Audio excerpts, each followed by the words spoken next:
good morning Year 7. I'm going to create a video today in order for you to make a shadow for your Animorph. So if I just turn my shadow on and off, I'm going to show you how to do that today for a bit of an extra challenge. Okay, so what we first need to do, I'm going to turn my shadow off. What we first need to do is duplicate our Animorph layer. So we should at this stage have our Animorph all in one layer because we've duplicated our save copies and we've merged all those layers together so we have one creature on one layer. Okay, so we're just going to duplicate that again. I'm going to go and drag it down onto the new layer icon. Alternatively, I could have right-clicked and there's duplicate in those menus there.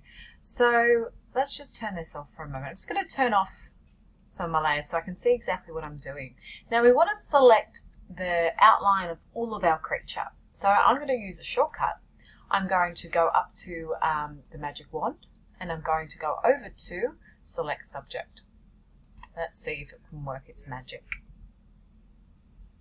So in the magic wand, I'm pressing select subject. Okay, fantastic. So it's selected my subject.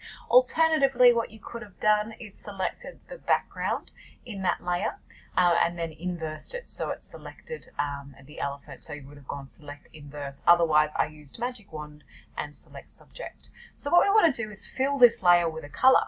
Okay, so I'm going to go up to edit. Instead of using paint bucket, this does it all in one go.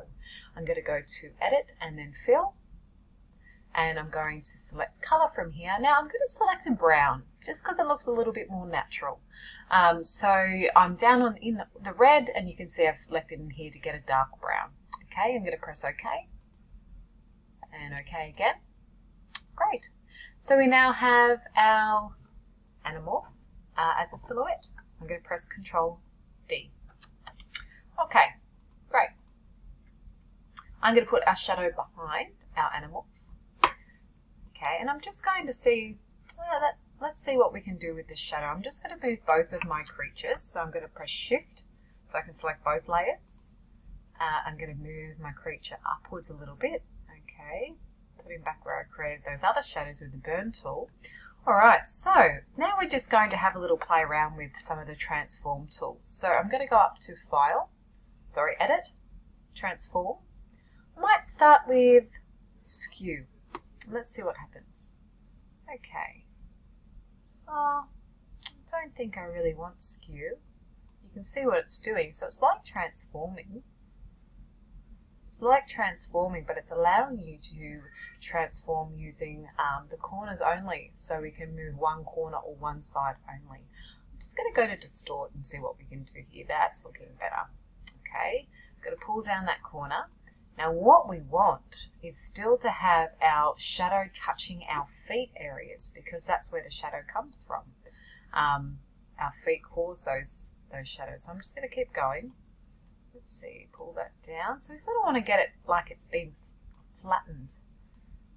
Okay, keep going. It's looking pretty good. So you can see my left-hand side has been pulled right out. I just might move that so we can get that under the feet area. That's looking pretty good. I'll pull this out a little bit more because as shadows get further away, they spread out. Okay, so I'm using the distort. You could have a little play around with, it depends on where your light source is coming from. You could have a little play around with perspective as well and see if that works for you. That obviously hasn't, there we go, no. Okay, I'm pretty happy with that shadow there. I'm going to press enter. Now it will also depend on where your light source is coming from. You might have your light source at the back and that way the shadow would be towards the front. I would move my character further away so we can get the shadow sitting down here at the front instead. Okay, so it's looking a little bit unnatural, isn't it? So what we can use here is what we call blending modes. So these here where it says normal are called blending modes. Look what happens when I start scrolling through. Now you can go one by one, but I'm going to use my mouse wheel. You can also hover the mouse in there and press up and down with your keys. So you'll see what it's doing. It's actually blending, or the top layer is interacting with the bottom layer in different formulas or different ways. So I'm just seeing which one looks most believable. And you might find one works for you better than the other. I think I like the difference. you might have an experiment with yours. And that way we've got a bit of transparency, but it works a little bit more than using opacity or transparency. It's sort of, it has different formulas with the colours. So I might just turn the opacity down a little bit and just experiment with it, how that's going. Now it's looking pretty good. So I've used difference as a blending mode, turning my opacity down.